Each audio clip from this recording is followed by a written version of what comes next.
Alright,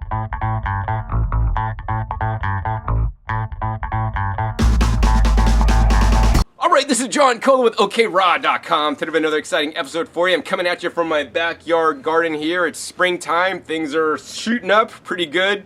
Things are growing really well, but we're not going to talk about gardening or anything like that today. We're going to talk about a very important topic, right? It's about eating and the food you eat and the choices that you guys get to make each and every day. You know, one of the things that I want to teach you guys on this YouTube channel, besides maybe the best foods to eat, is more about the mindset and how to move yourself into a better direction. Because I know a lot of you guys are, you know, coming from a standard American diet, eating junk food, processed foods, burgers, fries, you know, prepared and packaged foods. And I want to get you guys off all that stuff, right? But you need some kind of techniques or system to help get you guys to where you want to go.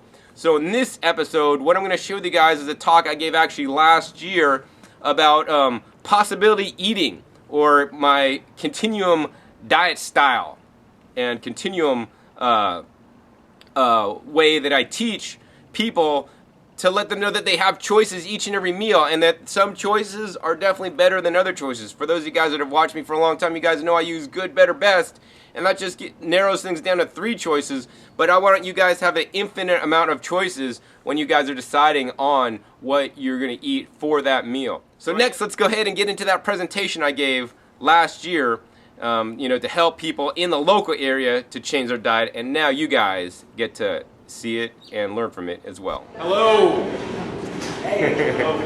How's it going? Is everybody here for the talk tonight? Most people. Alright. Yeah, we're here at Press for Juice. If you guys are thirsty, get a juice. I got one right here. This is a carrot top.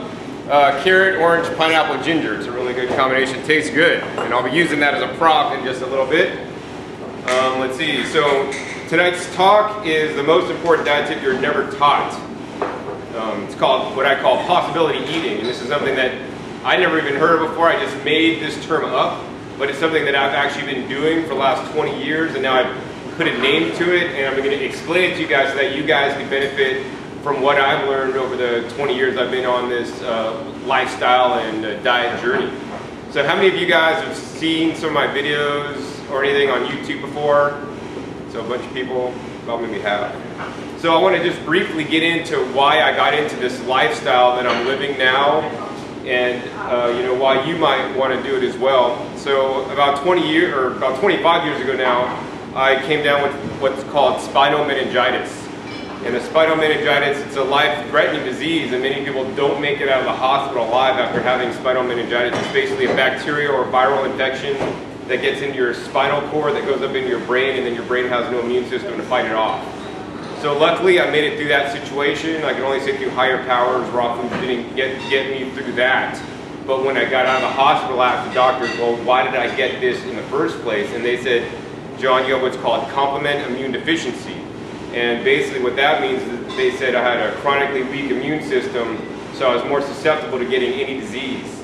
And so this wasn't too surprising to me, because as a child I had things like asthma and allergies and dry skin condition, eczema, and these are all autoimmune conditions. And as time goes on, we see more and more people, friends and family, get some of these autoimmune conditions, be it allergies, asthma, or eczema, or, you know, chronic fatigue syndrome. This is all our body's attacking itself because maybe we're not doing the best stuff we should be doing.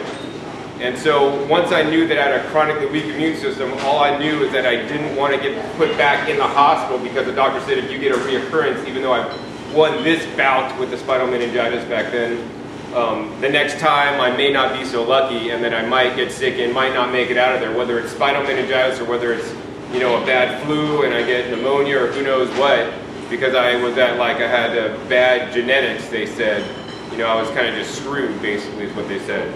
So at that point, I left the hospital, and all I knew is that I needed to do something to build my immune system, because let me tell you, if you're in the hospital and your doctor's telling you that you might not make it out alive, that's not a fun place to be, especially when you're in your 20s like I was when this happened to me. But at any age, because you think about, like, what could I have done different so that I wouldn't be here right now? And we all just live our lives, and don't really think about the things we're doing today and how it's going to affect us in the future. I mean, right now if I drink this juice, and if I was at Chipotle in Washington State, I might be eating something, and then, a couple 5 hours later I might have explosive diarrhea because I just got E. coli. I mean, this is just on the news. I'm not going to get that. And that's like a couple hours later, so like if you eat something and you don't feel good, that happened to you. But what if something doesn't happen to you for 10 years later, 20 years later, and it's traced back to 20 years ago when you had the, I don't know, some kind of hamburger meat that was tainted with like mad cow disease or something. I mean, it's just virtually untraceable. So at that point anyways, I learned that my health is my greatest wealth, and that I really don't want to put myself in a situation to lose or potentially lose my life again if I could take any kind of actions to basically put me on a different path. I mean, when an airline takes off from Las Vegas to go to Hawaii, if it just gets off a couple of degrees, it could end up in, I don't know, Alaska or Antarctica or somewhere else, because it goes, but it could change its course. It's computer controlled, so as it gets off course, it goes back, and then it gets back on course, and it ends up in Hawaii. And so that's how our lives are too. We're on all these different roads, and every path you take could end you up over here, or could end you up over here, depending on what choices you make in your life. And we all get to make choices every day, and that's a big part of my talk today. And so anyways, after I got out of the hospital, I knew that I needed to do something to change my health so that I could build my immune system, have a stronger immune system. And I didn't know what to do, so I learned about juicing from a Juice Man infomercial, Jay Kordich. He said juicing could build your immune system, you could lose weight, have more energy. And so I ordered the juicer and got juicing, and then I got into colon cleansing, and then basically, long story short, I got into eating a plant-based raw fruit and vegetable diet. That's a raw food diet. And that was the best diet I could find to build my immune system so that I wouldn't be put back in the hospital again. So that's what I've been doing for the last 20 years, and I didn't just stop at doing a plant-based raw fruit and vegetable diet. I've really researched these last 20 years, day in, day out, how could I improve my already, what I think to be one of the best diets on the planet? How could I even make it better than just eating fruits and vegetables? Well, John, maybe you could, instead of eating conventional fruits and vegetables, maybe you could eat organic. So, started eating more organic. Maybe instead of just buying organic at the grocery store or Whole Foods, Whole Paycheck, you could go to the farmer's market and get it fresh because they are growing it fresh, and and they pick it hopefully that morning and they bring it to the market and you buy it, so it's like not degraded as much, the nutrients aren't going down as much. And then I learned about, well, hey John, why buy at the farmer's market when you just grow it in your front yard or in your backyard? So then I started growing my own food, and now when I want to pick it, I just go out to the backyard, pick it, bring it inside and eat it or juice it. And so that's like the best. And then also, I've learned a lot of other things about like the way food is grown can impact the nutrition in there or the anti-nutrients in there, and putting special things into your soil, but that's kind of getting off topic. But the point of the matter is I've tried to always improve what I'm doing each and every day so that I can be at the best place now. I mean, some of my recent things are growing my own food to increase the quality of the best foods that I'm eating. And then the other thing that's super important that I just want to leave all you guys with is increasing the diversity of the foods you're eating. So even if you go into Whole Foods or a Smith's or whatever, you go to the produce section and you're like, oh my God, there's like 200 things of different kind of produce I could eat. I mean, that's just a fraction of the amount of edible foods that are available on the planet. So I really try to grow foods that actually you can't even buy at the grocery store in my backyard here in Las Vegas, different kinds of greens in the summertime. The Malabar spinach, achatava, angelica, kiskei, it's also known as, also Janira procumbens. They're anti-cancer foods. They're like from Asia, and they grow amazing here in the summer. So I really try to grow a diversity of foods and then get those into me, because every different food has a whole spectrum of phytochemicals and phytonutrients, and it's these phytochemicals and phytonutrients after these 20 years of being into raw foods is what's the most important factor, in my opinion, about raw foods. Some people might say it's the enzymes, some people might say it's the vitamins and minerals, the life force, but I really think it's the phytonutrients, and phytonutrients are degraded after they're heated or after they're heavily processed. And so that's basically my journey, and I'm going to share more about this and get more into the possibility eating. So the first thing I want to talk about is this juice right here. So this juice, is this bottle half full or half empty? Half full. So depending on your training and depending on what you think, there may be only two options, half full or half empty, or it might even not even be either of those. It could be, you know, a little bit more than half full, a little bit more than half empty. I don't exactly know. I've tried to do it to the best I could, and it looked about half full to me. But you know, we're all taught like think positively. So people that think positively would think, oh, that's half full, instead of thinking half empty. And that's definitely a good part of it. You know, you could always like, oh yeah, I like to eat raw food vegan, but then you go out and eat a hamburger sometimes, you know, because you're thinking positive, but you just don't actually follow through. So what I'm going to teach you guys today is a way maybe to help you get to where you really want to go. Instead of just thinking positively, it's more about thinking about the alternatives. You know, in our society, one of the things that kind of irks me a lot is that we're taught to be convergent thinkers. So convergent is like, if you ever see Star Wars, right? When they blow up the Death Star, this is like perfect convergent. How many people have seen Star Wars and when they blew up the Death Star, or no, when the Death Star would come on and the Death Star would blow up a planet, that's what it is. So the Death Star came on and had these beams that went into this way, and all like 5 beams went into one beam. It went into one beam, and right there, that's convergent. And then it made that one beam shoot out of the planet, and the planet blew up. That's convergent. So when convergent is kind of simplifying things and making it into one or two or like few choices. So in our educational system, you know, we're really taught like, this is right, this is wrong, this is good, this is bad. You know, you're vegan or you're not vegan, and we're taught only like we're really taught few choices. Like people driving here today, either you're speeding or you're not speeding, right? On the freeway, you're gonna get a ticket or you're not. But hey, what if you're going on, you know, 215 over there and people are flying, you're going the speed limit, or you're going like 66 at the 65 zone, but people are flying by you at 75. Are you really breaking the law? Who is the cop gonna get, right? So things aren't always black and white, and that's something really that I wanna really impart with you guys, that there's always like, look beyond just the given choices.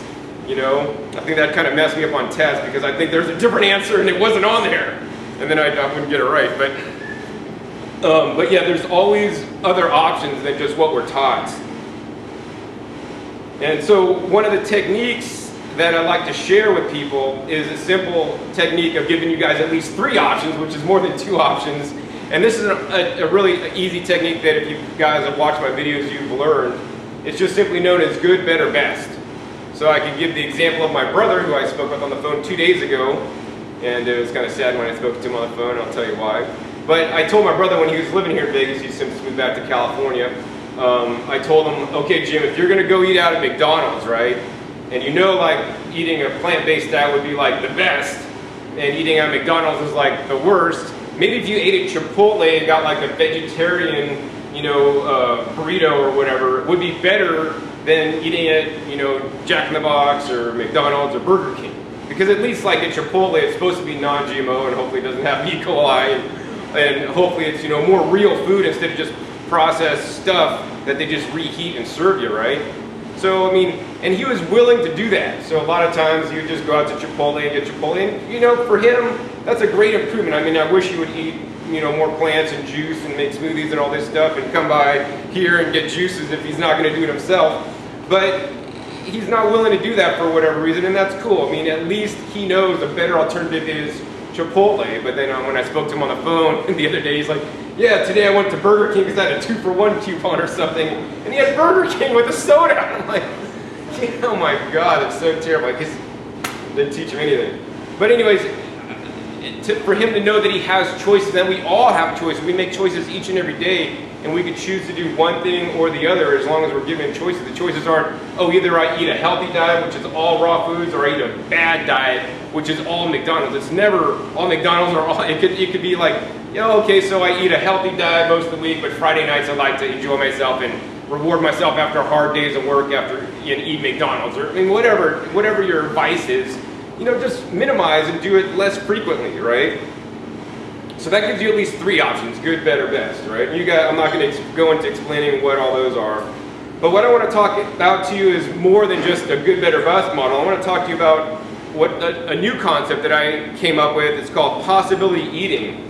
And instead of just thinking like about, you know, positive thinking and just thinking things are positive, you know, it's along those lines. It's like I heard about this technique called possibility thinking, you know, back in the 1980s.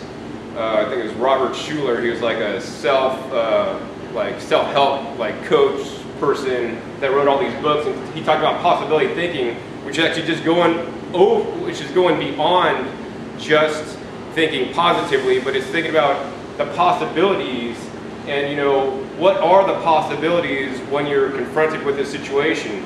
You know, so for an example, you know, I missed my flight when I was going to California about a week ago because I had to drop my pets off at a friend's house, and I had to get to the airport and park my car and then take the bus to the airport and all this stuff, and I missed my flight. So like, what are my options? Okay, most people would think, okay, either you know, get pissed off because you missed your flight and you yell at the people behind the counter, or maybe you could take responsibility and know that you missed your flight because you didn't leave your house early enough to deal with traffic and get to your friend's house, you know, and you could think about it in different ways. You know, you could just take full responsibility. I'm like, okay, well, I take full responsibility that I missed my flight, now let's work on a solution. And, you know, and let's think of the possibilities now that once I'm in this situation, how can I get out of it and get out of it at the lowest possible cost? So I know that, you know, there's other airlines that flew to San Francisco, so I checked online at the prices, and I saw that Spirit had a cheap flight. It was $58 online, and I was already at the airport. My flight actually had costed $19 on Frontier, which is cheaper, but whatever, I missed that flight. So, and I learned that Frontier doesn't rebook you for free. That kind of upset me a little bit. I won't be booking them unless I'm going to make it. But even Spirit, they're a low-cost airlines, they'll rebook you for free if you miss your flight. They've done it for me at least twice. I kind of miss my flight sometimes. But so I know that. But Frontier, they're paying a butt, man. They're going to charge me $100 to rebook me. And I'm like, I could fly for cheaper. So anyways, Spirit was $58 online. Then I went to the Spirit counter. If you go to the Spirit counter at the airport, they'll charge you approximately $20 less than the online price. So then I got it for 40 bucks. And then the good news is, because that happened to me, I got to rebook my rental car, which actually went down by 10 bucks. So, in the end, I paid $30 more and I got there a little bit later. But, you know, it's all how you look at things, and I want you guys to think of, the possibility is I could go home and just suck it up and not go on the trip now because it didn't work out, or I could make it work, right? So try to think of the possibilities. And we could also use this concept with our diet, and that's really what I want to get into tonight. So a lot of diets define a person by what they eat or by what they don't eat. So for example, somebody that was vegan, right? It's commonly known that vegans would have the intention or not eat, you know, anything from an animal, any animal products, whether that's meat, eggs, you know, cow excretions, including dairy, or things like honey that's from bees, which are an animal. Or vegetarians would eat meat, but they wouldn't eat dairy, and they might eat honey. And people that are into raw foods maybe wouldn't eat things above a certain temperature, and then they basically wouldn't eat anything else, right? So that's telling you what you eat or what you don't eat. And I just this style of thinking, in my opinion, is more like if it's right or wrong, if it's good or bad, if you're driving 65 on the highway, if you're going over 65 and you're breaking the law.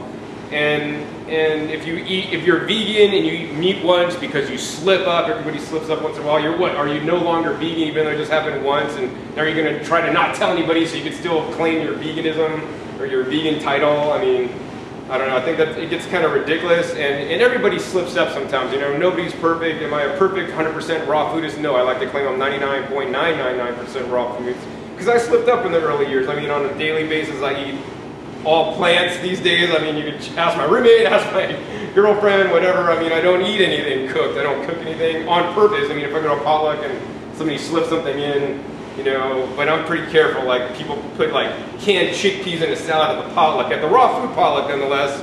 And I'm like, I know those are cooked chickpeas, so I'll put them to the side and I won't eat them, but you know, who knows what gets spotted. But I try to just do the best you can, right? So, and the other thing is that we create our own reality. You know, we define who we are, whether we want to fit into a box of a label or not. And, you know, as I get more mature and wise in my age, I try not to fit in to labels because it really can limit you. I mean, if you live by this whole natural hygiene principles, which is, people that don't know what that is, that's basically trying to be like a fruitarian and living like we were, you know, hundreds of years ago, and maybe not eating a whole lot of vegetables. I mean, there's a book, natural hygiene book, that's written and people follow it to the letter, and it's, in my opinion, it's a lot of dogma because a lot of it is not going to lead you down to the optimal road of good health. There's a lot of principles in there that are definitely right on that you should follow, but not everything in there is correct. So if you define yourself as a fruitarian or doing natural hygiene, I think that could get you down in some trouble in the future. And once again, it's not like, oh, I'm eating fruit now, I feel great. Well, what about 10, 20 years later when your teeth start falling out because you're not getting remineralized because the fruit today is not like the fruit 200 years ago when we were living in the jungle and they had like really rich, nutritious things, not sprayed with pesticides, and we don't have all these environmental toxins of cell phones and who knows what else we're getting bombarded with. So yeah, so possibility eating could help bridge the gap between, trying to live in a box and trying to be your own person and figure out the best course of action for you. So on possibility eating, I want to try to encourage people and think about what they can eat instead of what they can't eat, but also be aware of, the range of possibilities they have when choosing a diet. So what I like to do is I like to make a continuum. That's what I'm going to make on here. Like, if you know what a continuum is, like in mathematics, it's like, you ever see one of those continuums that has like an arrow and then like a line. Oh, my pen's out. This doesn't work. It has like a line and then an arrow and then another line, and then it has like, in 1878 Columbus discovered America. In 2015 we elected, Obama as the president or something. I mean, so that it has like the dates, but it's like a continuous line of different things. And so the continuum that I want to try to give you guys, like, and a continuum, I try to think of it like this. Okay, so the room goes from here to there, and if my goal was to walk across the room all the way to that wall, I'm on a constant journey from one end to the other, and I could get like halfway over, and I could get almost all the way over there, or I could be all the way back here. But I'm constantly working to get to that wall, which would be one end of the continuum, and the other end is maybe the not so good end. So the continuum we could kind of think is like, good, better, best, if you want to put terms on it. But on the continuum, there's more than just 3 options. You'll see there's going to be a lot of options. So I think it's best if I just kind of explain it out by just doing it. And this is kind of an audience participation, because I really like to get the audience involved so you guys are thinking about this stuff. Is everybody following me on what I'm talking about so far tonight? All right, cool. So this is a possibility eating continuum. And so first, we could do a continuum for a lot of different topics. I want to start off at broad and then go more narrow, right?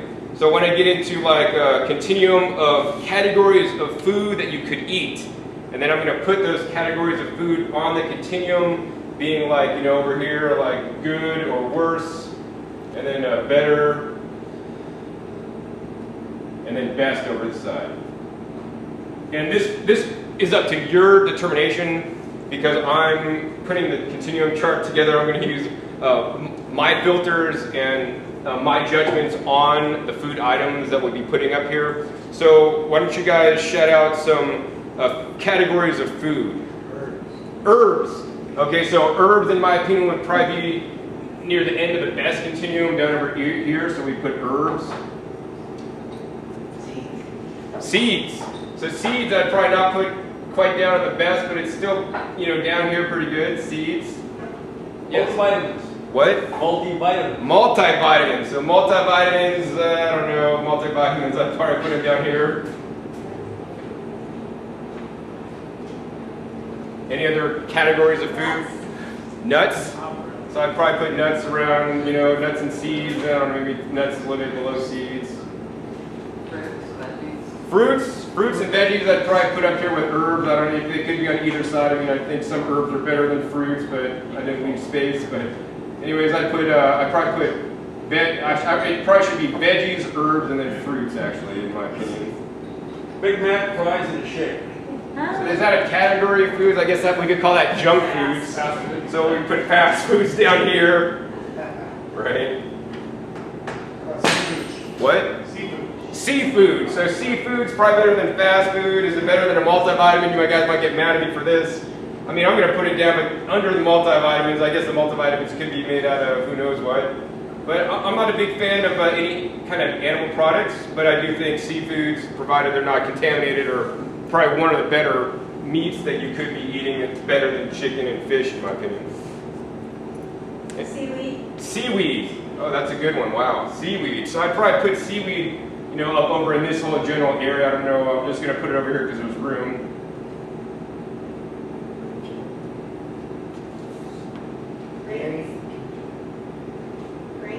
Grains.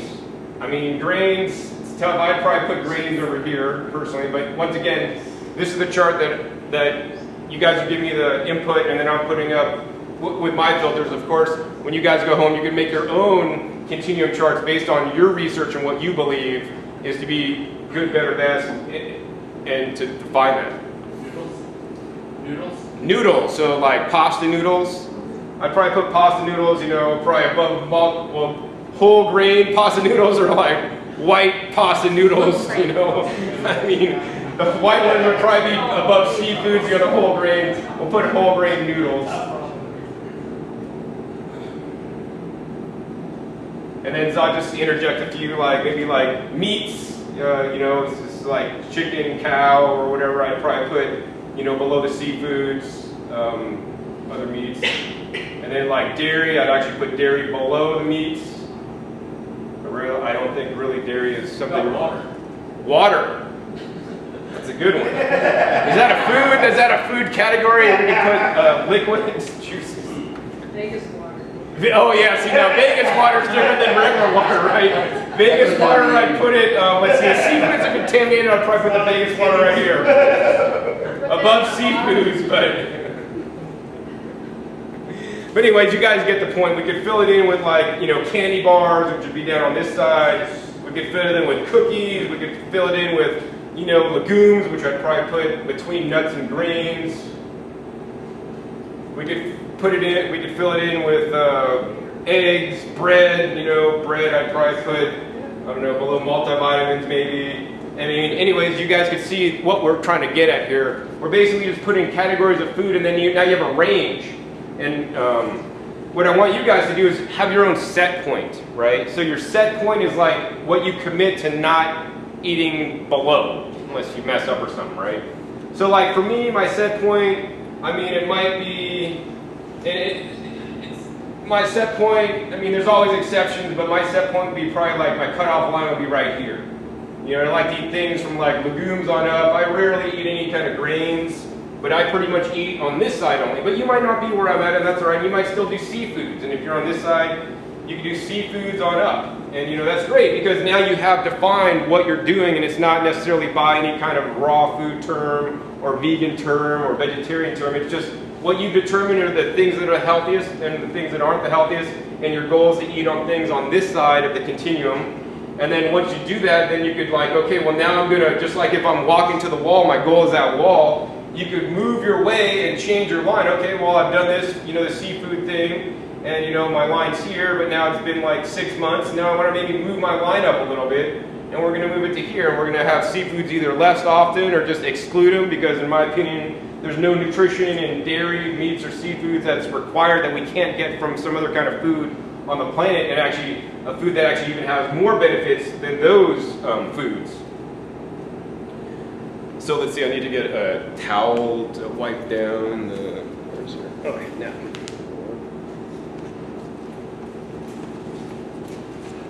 So let's, now we'll erase this continuum and we're going to make another one.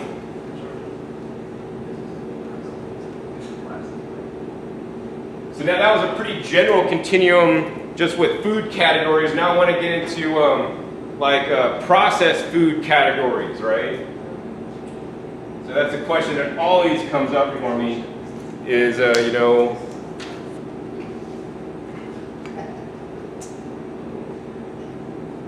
so for example, you know, some of the things I had down here were things like, okay, so where would like juices on a food continuum go compared to other foods, right? Other processed foods or other whole foods. Where would smoothies go? Where would, you know, just whole fruits and vegetables go? Where would sugar and oil and salt go? Kind of gets you, yeah, fermented foods, where would they go, right? Because one of my goals is to eat whole foods that are minimally processed. I mean, I could go to my backyard and pick my own kale, and I know that's a whole food. Once you start extracting out the oil or the sugar from different things, you know, it gets into be a processed food. And people would say that the juice here, is as natural as it is, it's processed because you've removed part of the fiber, not all the fiber, because there's soluble and insoluble fiber, and the soluble fiber is soluble in water, so it's still in there. And even I see some particulate floating around, even though it is pressed and it's pretty fine. There's still small bits of fiber, but it's mostly been removed. And people in natural hygiene would say, oh, whole foods, it's always the best. Well, I mean, there's always examples where it's not always that way. So for example, whole foods, if you lived 200 years ago, in my opinion, would probably be the best because we wouldn't have impaired digestive systems from years and years of eating processed foods that are messing up our digestive systems, and we don't have the beneficial microflora that will help break down some of the fibers in our guts because they play a role in our digestive system because everybody seems to have antibiotics at some point in their life these days. So, you know, as much as I like to have whole foods as my ideal, I do also like to process my food, whether that's juicing and blending. So, you know, I could definitely put like, you know, fruits or whole fruits and veg. Like, you know, veggies. Over on this side, and would I put juice even above that? Well, I'd probably put it right below, you know, unless your digestive system's compromised. I mean, I really like juices, but once again, once you juice and once you basically break open the cell walls, the juice starts to oxidize and the nutrition starts to lower. Now, when the food is in its whole form, like a carrot, it's not oxidizing because all the nutrients are packed within the fiber cells, and when you start chewing it, it breaks them open and releases them. The problem is that most people don't chew their food well enough. They take 2 chews and swallow whole chunks of stuff, and then we don't get the nutrition out of it. So that's why it's very important to chew your food into a mush. Like if you're not chewing your food into a mush, like it comes out of the juicer, like, you know, they're using a press juicer here, it's sawdust dry. If you're not making it into a fine mush, you're not going to get the optimal digestion. I mean, that's why we feed babies baby food, because they don't have teeth to break it down too much. And because we have teeth, we should be doing that, get the optimal digestion. And so then I could maybe put juices here. And then for me personally, I'd put smoothies here. And you'd be like, well, wait a second, John. Smoothies, they have all the fiber where juices don't. How come you're putting that below the juices, right? Because the juices are missing fiber, smoothies have the fiber. Well, in my opinion, the way that smoothies are traditionally made in this day and age, it's with a high-speed blender, such as the Blend Tech or the Vitamix that spin it, depending on the test, you see, 20,000 RPMs. It spins massively fast, and with every rotation, you'll see a vortex. The blenders create a vortex. It's vortexing, and it's cycling the liquid around in there, and as it's creating that vortex, it's pulling down air in there. So when it's pulling down the air is oxidizing all the fibrous cell walls that are being blown open, and then the oxygen is basically oxygenating some of the phytochemicals and phytonutrients. So a recent study they did that was published study last year came out that showed when you use a high-speed juicer, like one that runs at 10,000 plus RPMs, or a high-speed blender, you have 50% less cancer-fighting ability in the produce you process. So for example, they process broccoli in a high-speed juicer, a high-speed blender, and a slow-speed juicer. And they took that broccoli juicer mixture, they put it in petri dishes or whatever, test tubes with live cancer cells, and they showed that the juices made with the slow juicer had a 50% better kill rate. So that's why I would put the smoothies below, not because of the fiber, but because I'm eating for my health. I want to have the highest level of cancer-fighting ability. And to me, it's really important to, you know, maximize the nutrition in my foods that I'm eating, because I don't want to waste mouthfuls on things that aren't going to serve me. So we could get into other things. You know, these are, you know, minimal processed foods. I mean, this is like the least processed, it's just whole. And, you know, we could go further down the line. I mean, I'd probably put like, you know, extracted salts down here. Let's see, and probably sugars down here. Oh no, wait, actually I put sugars on the other side of salts. And then oils down there. And then we could fill in with like other things, you know, I mean, something like whole grain pasta. You know, I definitely would put that above these guys.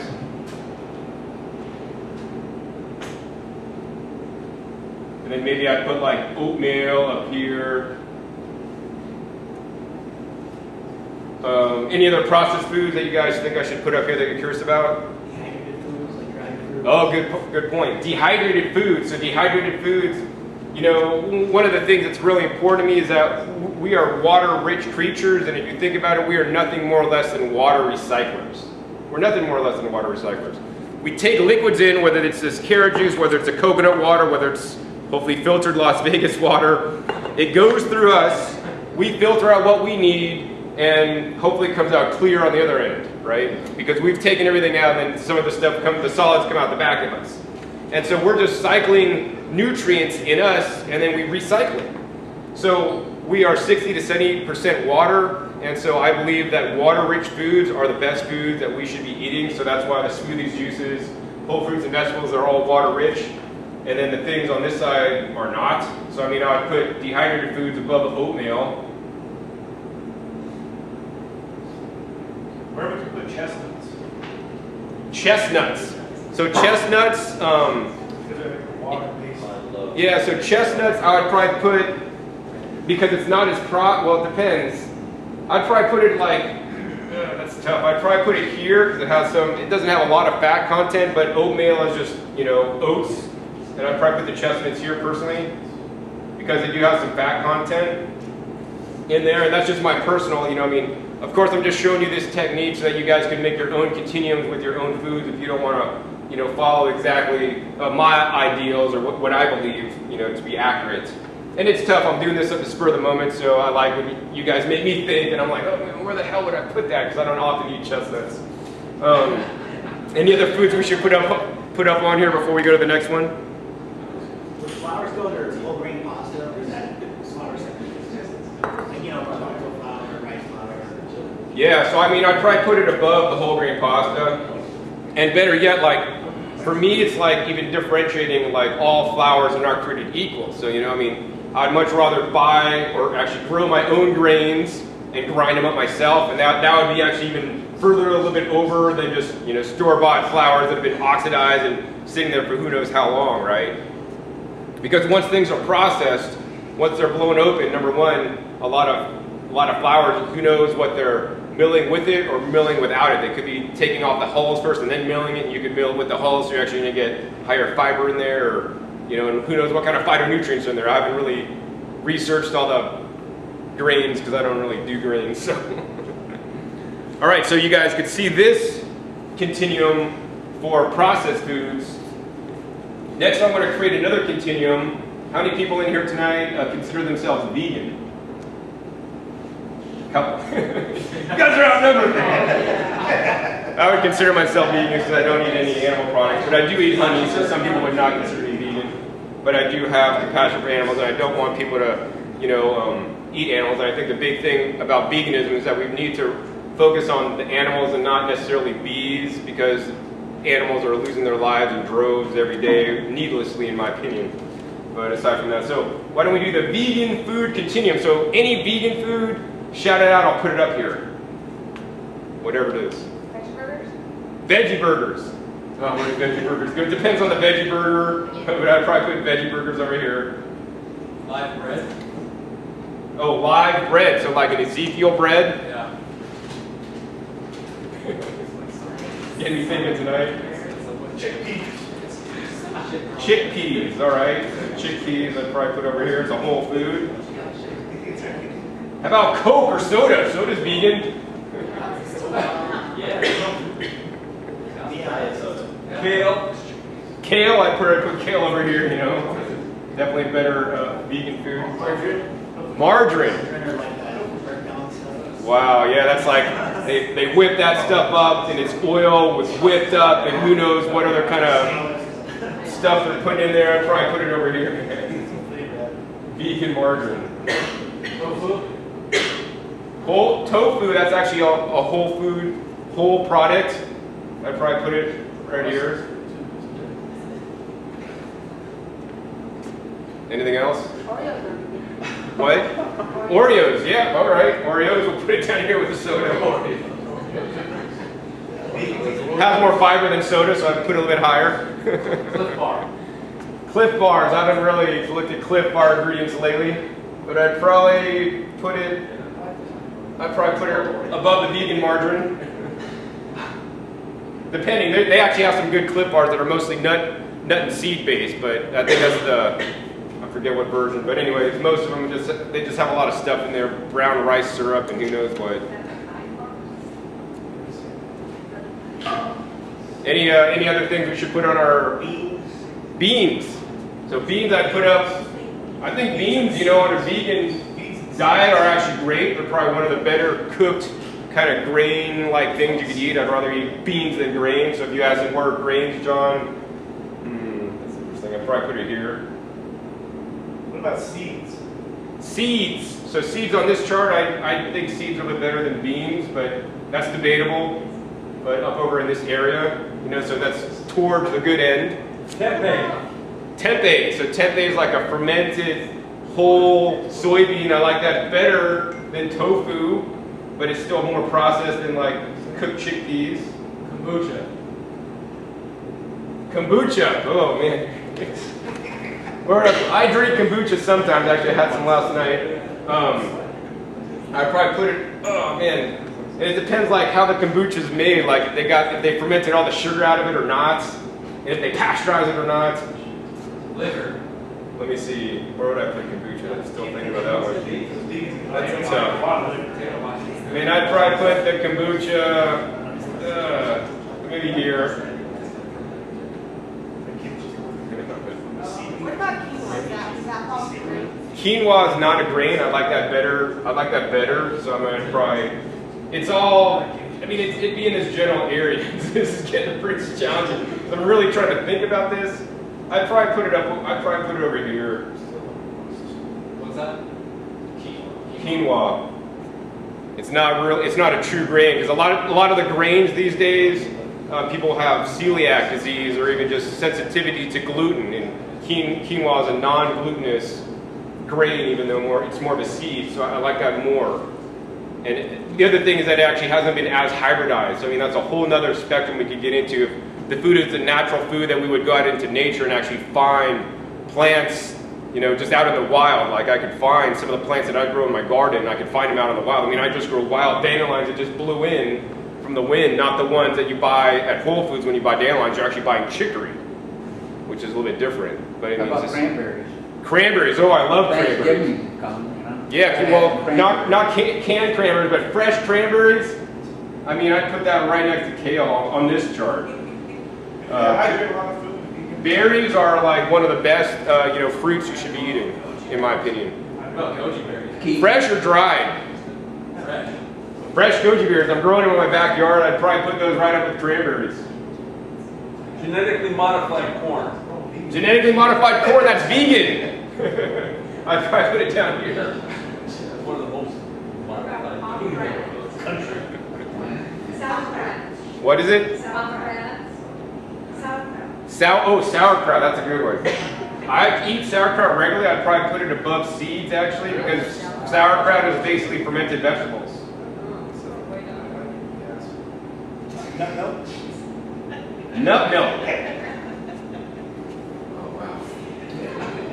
Nut milk. So yeah, nut milk we would probably put a little bit right below or right above maybe the seeds because it's like less fatty than eating the whole seed itself, and it's water rich.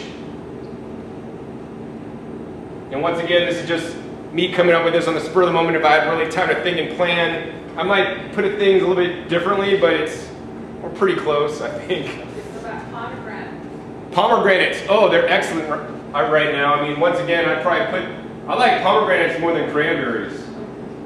Pomegranates have, ellagic acid or something? It's anti-cancerous. People don't know that. What would you place coconut? Like a whole food or the coconut water? And is it a young coconut or old mature coconut? Mexican mature coconut. Well, the young coconuts, in my opinion, are a little bit better. They have less fat content, and the water's sweeter depending on if they're from Thailand or Mexico. The Mexican ones aren't as sweet, so I prefer those. But then also the Thailand ones they dip in thiamabenzol, which is a fungicide, and sulfites, which are not too good for us. So where would the two be here? They'd be pretty close. So I'd probably put the coconuts above the nut milk, below the fermented foods.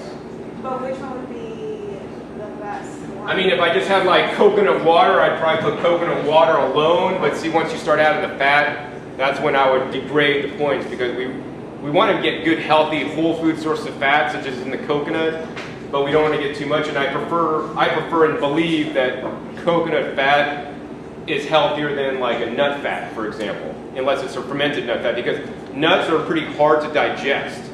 Coconut and things like avocado are much easier to digest for me personally. Now, it may be different for other people. And also, when I eat coconut, I'm not just sitting there and eating the coconut meat. What I usually do is I blend up the coconut meat with the water, and then I extract it. Actually, that's their number 15. They take the young Thai coconut water and a mature coconut meat, and they blend it up, and then they press it out. So that's like true coconut milk, the cocoa crack here. So I basically make that at home. Instead of using coconut water, I usually use like a cactus fruit juice. So that's totally insane. But health-wise, which will taste better, the Mexican coconut or the Mexican coconut? Well, they each have their pros and cons. I personally like the Mexican coconuts better than the Thai coconuts overall for the water, because they're less sweet. And I mean, sugar is a good thing, but it could be a bad thing, which actually we're going to talk about in a second. Honey. That's a good question. So this is a vegan chart we're doing right now, so honey's not on the vegan chart. But we can do that on the next chart. Alcohol? Alcohol. Well, that could be vegan, so we'll put it up here. Alcohol. As long as is it above GMO corn? It depends on the alcohol. See, I put wine, like organic, sulfite-free wine. Sulfides are super bad for us. They'll leach our trace minerals out of us.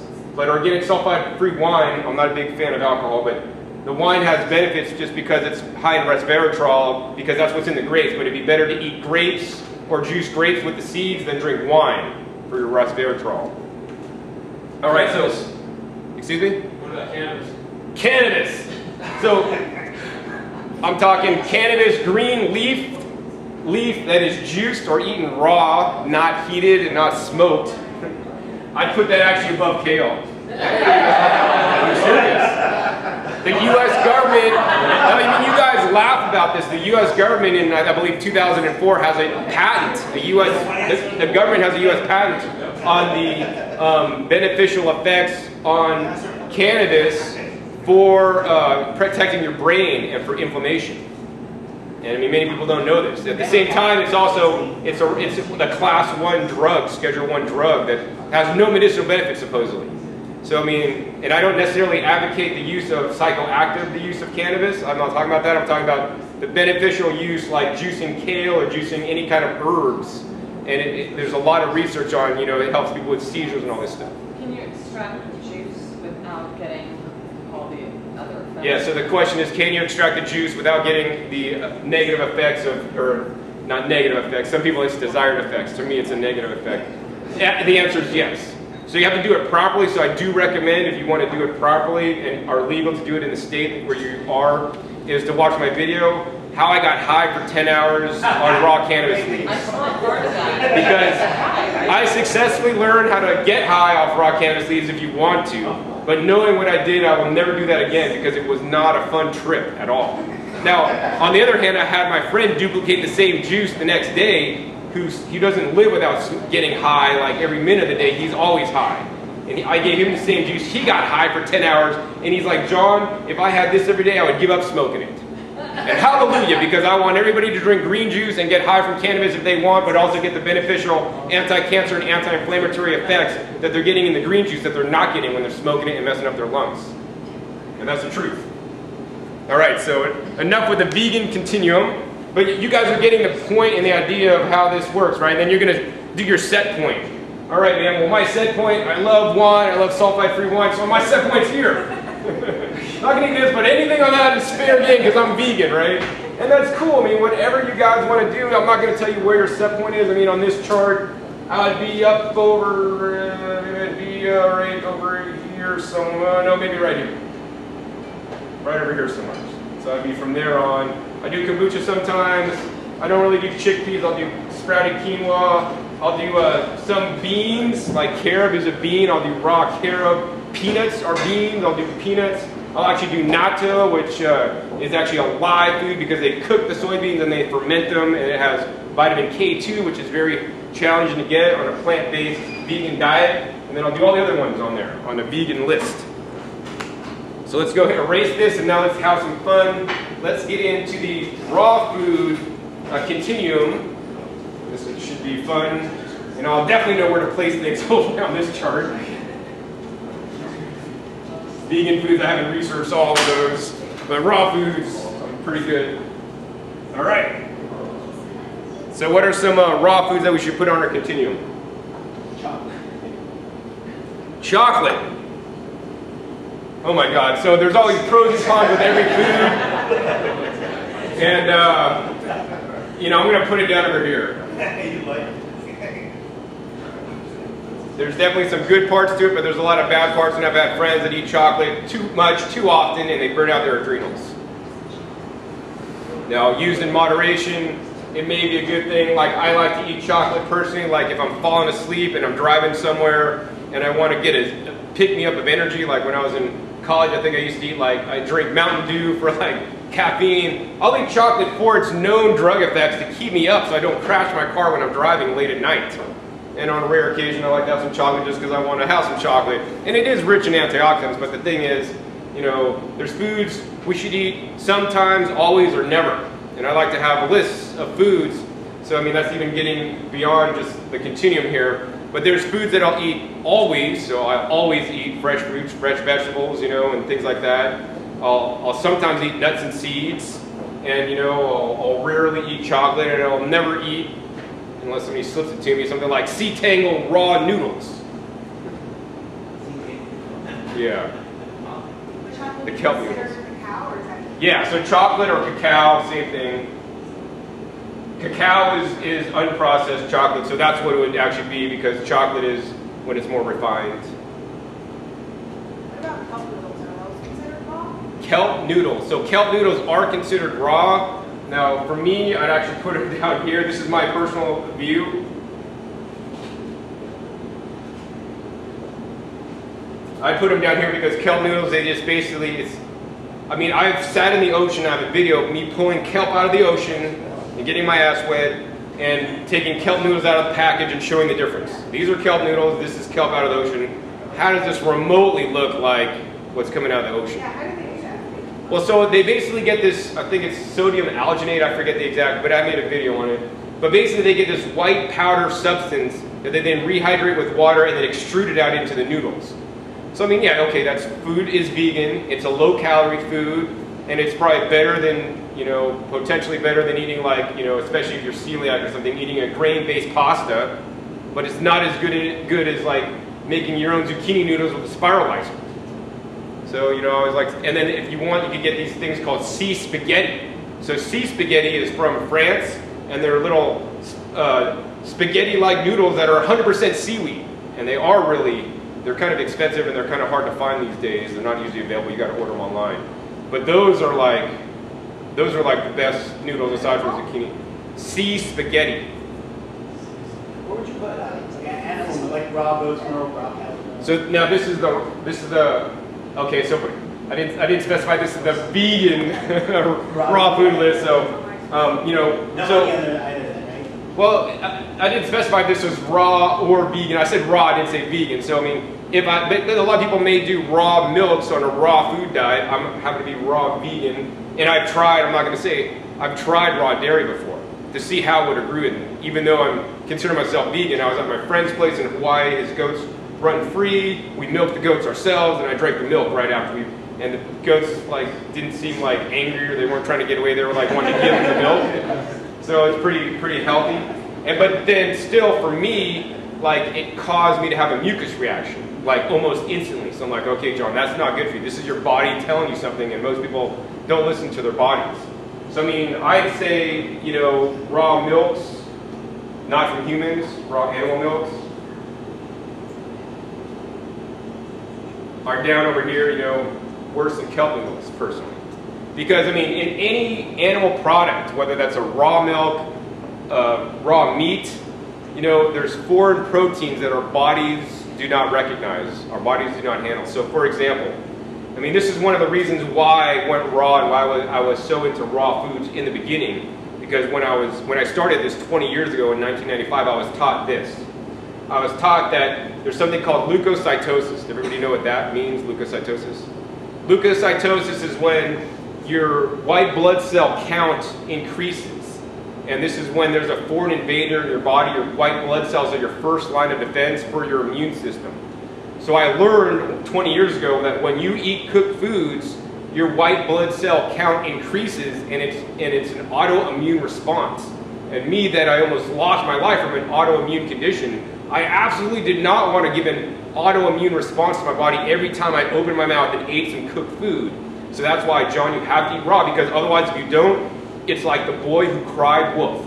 The boy who cried wolf, you activate your immune system every time you eat cooked food, and then the time you need it, it's a real wolf, the people don't come, and your body can't fight off that disease.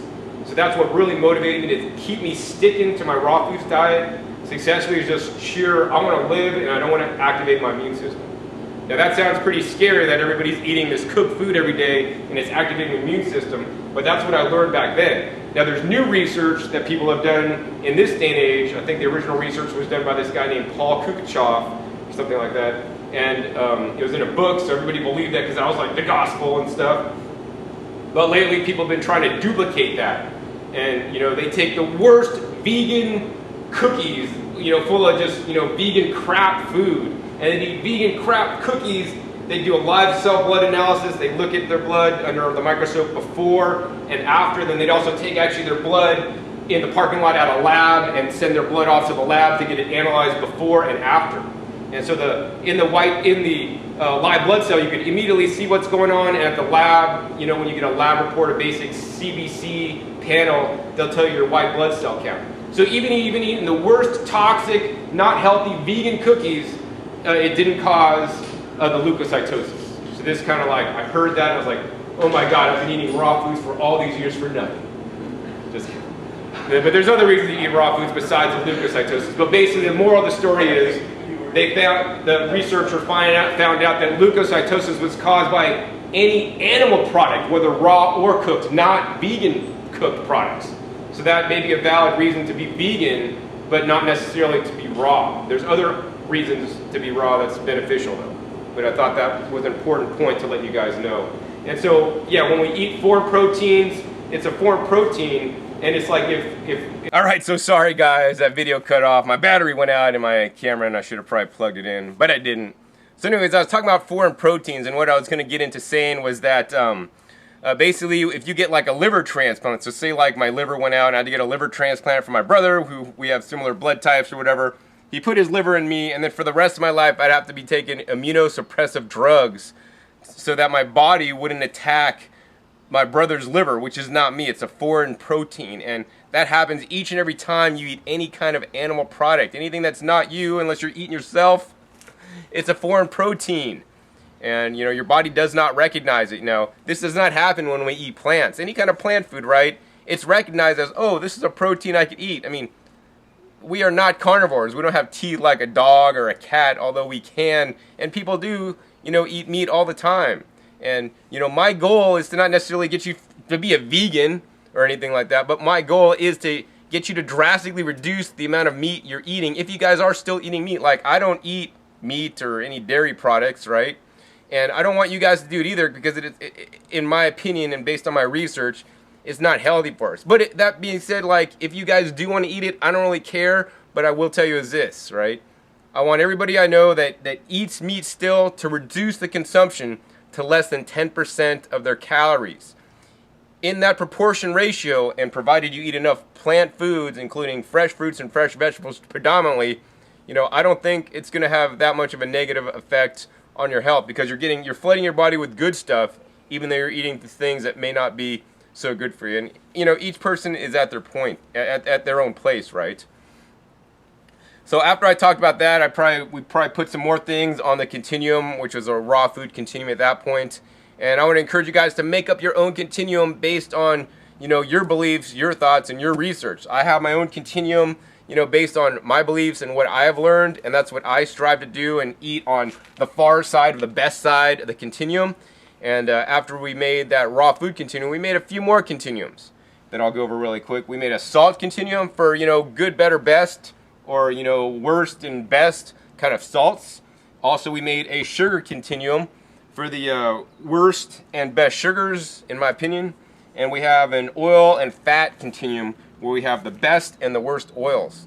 So I want to go over that really quick for you guys here. On the salt continuum, right, we want to strive to get whole food sources of salt as it would be found in nature. So the best kinds of salt would be things like celery and Swiss chard, the stems. They're quite salty, right? Really good because they're fresh. They have the water content, but they also have that sodium content that we crave and desire and is an essential nutrient. The problem with sodium is that most Americans get way too much. But I've also had friends who are raw foodists that don't get enough. So we want to get just the right amount, right? Aside from the fresh, next best after fresh is dehydrated. So dehydrated celery, chopped up, dehydrated. You could use that as a salt, substitute. You could also dehydrate Swiss chard stalks as a salt substitute. After that, then maybe down on the list, I'd say like seaweed. So I like to eat seaweeds. They're a bit salty. And then maybe down further, I would do sauerkrauts because it's a fermented vegetable, and most sauerkrauts, have some level of salt in there, but it's not entirely 100% salt. You're getting other nutrients along with, the salty flavor. Then going further down the list, things like miso, coconut aminos, namashoyu, C90, which is probably one of the better salts to eat, or it's also known as Seasons 90. It's actually 70% sodium instead of like 99 or 98%. Like some kind of Himalayan or Celtic sea salts. And then going down from there, maybe like sea salt, lava salt, Himalayan salt, then like Bragg's and white table salt. That's down on like the end where like I don't even eat. So normally my set point is like right here. I'll eat some sea salt rarely if I'm like out somewhere and it's actually they put it in the food, but I don't salt my stuff with that stuff. I'll use the Seasons 90 salt, which is 70% sodium. So there's 30% of the other trace minerals, and that's why I like it. There's more of the other essential trace minerals. It's a big sham when Celtic sea salt, Himalayan salt says, oh, I'm eating this for the trace minerals. No, you're eating it for the salt, man. It's majority salt with small amounts of other trace minerals. And the best place of the trace minerals, is getting them from the food you're eating, like the seaweeds, which I would rank as a better sodium source as well as other mineral source. And also, my garden. That's where I get my trace minerals from. Onto the sugar continuum, right? There's good, better, best sources of sugar, in my opinion, and based on my research. The worst, of course, is like white refined sugar. They process all the good stuff out of it. Then we get like a raw sugar. And then over here, maybe like not quite the center would be something like agave. That's a highly processed food. Even if it is raw or not, it's very high in fructose, and this is not natural. And, it does negatively impact your body from the studies I've seen. Going up from there, maybe like coconut nectar would be better, then maybe even a maple syrup. I mean, that has lots of minerals in it. So next on the sugar continuum would be something like the honey. And the honey, it's not vegan. And I do encourage you guys, if you guys get honey, to get some good honey. And most of it's crap. I do not recommend it. They're enslaving bees, really terrible. But if you have a friend that has a hive or have your own hive, I'll post a link down below to a video that I did with my friend Susan Lerner. You can learn more about that topic. Honey has a plethora of beneficial enzymes and nutrients in there from the plants, and also it has medicinal effects that they've done a lot of studies on, antibacterial. Then I'd say something like the Sugar Vita, which may contain B12, which is from a fruit. After that, I'd say something like dried fruits, and then dates, sugar beets. I'm growing some sugar beets in my garden over there. Fresh fruits, and then sugar cane. Whole sugar cane, probably one of the best sweeteners in my opinion. It's as nature put it. Another thing that I'd put in here too, besides just whole dates, I'd put date powder. Dried date powder is probably one of the best dried powdered substitutes you can use for your sugars. All right, last continuum I want to go over real quick for you guys is the oil and fat continuum. This is a big one, and I know some of you guys might not agree with this, but this is once again my continuum. Olive oil, I'd say I put it down at the side that's maybe not so good, along with the coconut oil. I'm not a big fan of extracted oils. They're 100% fat with very other little nutrients otherwise. I'd maybe rank flax oil a bit higher because it is, rich in essential fatty acids, omega-3s particularly, which can be deficient in many people's diets, especially standard diet, or even a raw food diet if you're eating you know, a lot of almonds and sesame seeds, like, you're really eating way too many omega-6s, right? And that's why I limit my nuts and seed consumption and fat consumption for that matter. You know, for oil and fat, other things that are really good, you know, closer to the end of the best are nuts and seeds. So nuts, then seeds, then something like coconut butter. Coconut butter is basically just ground up dried coconut flesh with the fiber intact, not removed as in the coconut oil. Then something like raw olives, right? I love raw olives. It's not olive oil, it's olives that have been, you know, dried or preserved through like a brine solution without additives. And you get the oil, you get the fiber, you get all the phytochemicals and phytonutrients as nature would have you eat it. Let's see. And then I would put things like avocados and coconuts, which are, you know, water-rich sources of fats, also with water and other nutrients, you know, much like, you know, nuts and seeds, but they don't have their water content, right? They have them removed. So if you're going to eat those things, I do recommend, you know, soaking them first. That'd definitely be better to raise the water content, also make them easier to digest. And then at the top, you know, maybe one of the best sources of fats is durian. It has some fat in there, but it also is quite delicious. And, you know, basically what my continuum process is going to show you guys, and this is based on, you know, my, what I've learned over all these years, we want to concentrate on whole plant foods, right? Once we get the processed foods, in my opinion, they're on the bad side, you know, of the continuum. But I don't know where you guys are starting, right? If you guys are starting in canola oil, I didn't even put that on there. That'd be below olive oil because that could be GMO, right? I want you, all you guys, to have a set point. Like my set point for fats are, you know, maybe over here. You know, I rarely ever eat coconut oil unless it's in something that I go to a raw food restaurant. You know, I rarely even eat flax oil in my house. Maybe like another one I'd put right here would be like, you know, DHA oil extracted from algae, like with water. Actually, that I do. That'd probably be my lowest set point on actually me eating an oil on rare occasion. Other than that, it's all the way up. You know, for my set point for the sugar continuum, maybe we right here with the honey on up. I rarely eat maple syrup if it's in some kind of raw dessert that's labeled raw, even though maple syrup's not raw in itself. And I might eat some coconut nectar if it's in a processed food product, but I don't have that in my house, nor do I use it. But yeah, the whole message of this is to, you know, move your diet in the right direction and create a set point and then move it to where you want to be, right? So that you guys know the best foods. The best foods are whole fruits and vegetables, and try to get your diet mostly fruits and vegetables. And there are ways to do this. I've been doing this now for the past 21 years, and this is just one of my many lectures you could learn from on this YouTube channel to get you in a direction of eating and enjoying and loving and doing it healthfully, more fruits and vegetables in your diet. If you guys enjoyed this episode, hey, please give me a thumbs up to let me know. I'll be sure to film more presentations I give live and then put those up on YouTube for you guys, since I know a lot of YouTubers don't give presentations live and actually never put them up on YouTube if they do.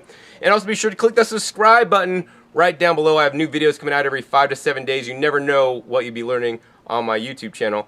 And be sure to check my past episodes. Once again, I have over 450 episodes on this channel, teach you guys all aspects on how to live a healthy, plant-based, fruit and vegetable strong diet. So once again, my name is John Kohler with okraw.com. We'll see you next time, and until then, remember, keep eating your fresh fruits and vegetables. They're always the best. All right, this is John Kohler with okraw.com. Today we have another exciting episode for you. Today, we're going to talk about coconuts. No, get your eyes off my girlfriend's coconuts. This is all mine. We're going to talk about my coconuts right in here.